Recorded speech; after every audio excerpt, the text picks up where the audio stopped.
Prince and I am your destroyer!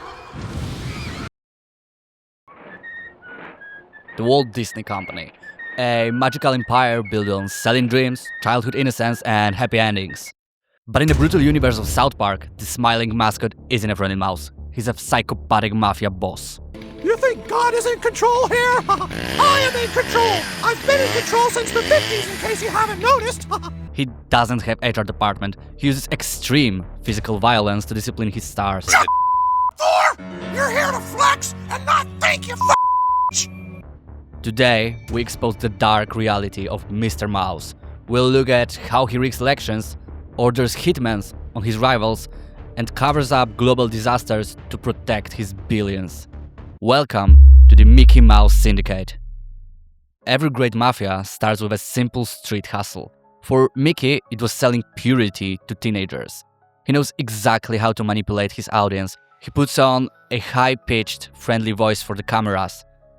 They called us back here so we can give them blowjobs. Well, I'm not doing it. Just because they're rock stars doesn't mean I'll do that. Yeah, I'm not giving a job to anybody. Me neither. Hey there, girls! But behind closed doors, his corporate strategy relies on pure fear. When the Jonas Brothers started making millions for Disney, Mickey didn't treat them like partners. He treated them like a property. Stage! Woof! You don't talk to me like that! You little piece of shit! He forced them to wear purity rings, not for moral reasons, but because conservative families will pay top dollar for clean image. It is a classic protection racket. You wear the ring, you make money, and you survive. Wake up, you little prick! Who do you work for, DreamWorks? But if you question his authority or try to leave the family, you don't get a warning letter from the lawyer. You get physically destroyed. He reminds everyone that inside his empire, he is the only god. No! No, God damn it, no! Shut up! Shut up!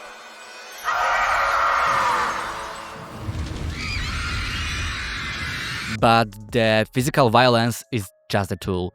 The real genius of Mickey Mouse Syndicate is psychological warfare. Think about it. He sells dreams and magic to public, which creates a cult-like loyalty. He has weaponized childhood nostalgia. It is the perfect crime. If a star speaks out against Mickey, the public won't believe them. You cannot fight a boss who is beloved by billions of children. He traps his victims in a golden cage, forcing them to smile for the cameras while they bleed behind the scenes.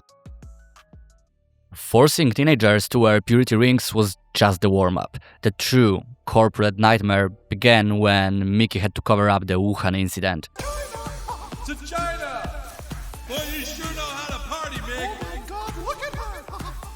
She is so hot! I think that's a bat! Yeah, it's a bat! It's a mouse with wings! An operation that cost the world trillions of dollars. But we'll get to that later. Okay, beating up teenagers is fine for a street boss, but Mickey's greed grew. He didn't just want the music industry, he wanted the biggest sci-fi franchise in history, Star Wars. But why compete fairly in a free market when you can just buy the United States government? I own the Death Star! I own Tatooine! It's all mine! To pull off this ultimate corporation crime, Mickey hired a local operative with zero morals. Eric Cartman. The mission was simple: rig the US presidential election. Mickey manipulated the votes in key swing states. He held the future of the entire country hostage, not for the political power, but just to force a business deal. The President of the United States had to give Disney the rights to Star Wars just to keep his job. Why don't you just tell me where the missing ballots are? It'll make your death a lot less painful. When you have billions of dollars, democracy is just an illusion. Mickey proved that elections aren't won by the people, they're won by the mouse. Let's do a quick audit of his transaction. To acquire Star Wars, Mickey didn't just spend $4 billion, he actively undermined the demographic foundation of the United States. He turned Commander-in-Chief into a puppet. And what happened to Cartman, the operative who helped him rig the system?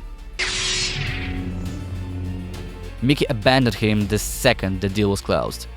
In the syndicate, there are no friends. There are only assets and liabilities. Once you stop being useful to the mouse, your protection is gone, and you are erased.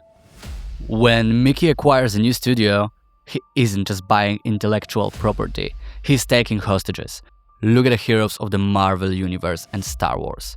They were once independent, untouchable symbols of strength. Now they are indentured servants. I guess you work for a company trying to get Chinese people as customers. Wow, where'd you get that idea? It's okay. I'm sure there's plenty of Chinese people for all of us. Mickey packs them into corporate jets, dictates their every move, and forces them to perform like a circus animals. He doesn't respect their legacy. He breaks their spirit. Mickey humiliates the publicity to send a message to the rest of the industry. No superhero, no Jedi, and no God is stronger than the Syndicate. Alright, who's the asshole? Which one of you decided to go and start bad-mouthing the Chinese government? Huh? Having absolute control over American pop culture still wasn't enough. The Syndicate needed fresh blood. They needed the Chinese market. Disney loves to talk about human rights, freedom, and diversity. But the moment big money is involved, the mask falls off. You're telling me that I'm losing Chinese customers because of some shithead that's not even from my company?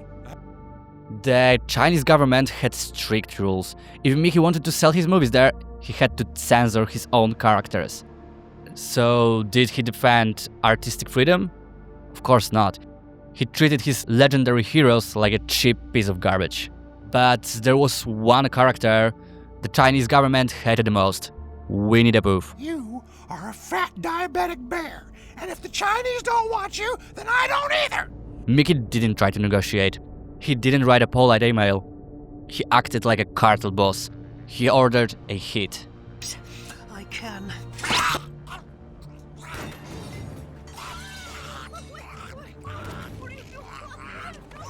He hired Randy Marsh to do the dirty work, keeping his own white gloves completely clean. A true criminal mastermind doesn't just commit crimes, he makes sure nobody ever finds the evidence. The ultimate test of Mickey's power came during the global pandemic. The world was locked down. Theme parks were losing millions every single day, and the worst part? The virus was created by his own hitman, Randy Marsh, during a wild business trip to Wuhan. To China! Hey, Mac, where'd you go? Whatever you gotta try, go ahead, take a turn! And if they're letting us go back to... If the public found out that the Disney Syndicate was responsible for a global disaster, the empire would collapse. Mickey could have gone to prison. Instead, he put on a suit. He didn't panic, he picked up the phone to silence his only loose end. Jesus Christ, you fucker! You started all this! You told me to the bat! Just came back from China with the flu! Look, we can't let scientists find that bat! My wife is crazy. If she finds out I started the pandemic, she's gonna be a total about it. He buried the truth, he manipulated the media, and he made sure that nobody ever connected the pandemic back to him. Millions of people suffered, but the Disney stock price survived. And in Mickey's world, that's the only thing that matters. South Park didn't just make a joke about Cartoon Mouse. They created the most accurate documentary about modern corporate greed. Mickey Mouse isn't a symbol of childhood joy. He is the ultimate untouchable CEO. He controls what you watch. He controls who wins elections. And if you stand in his way, you will disappear.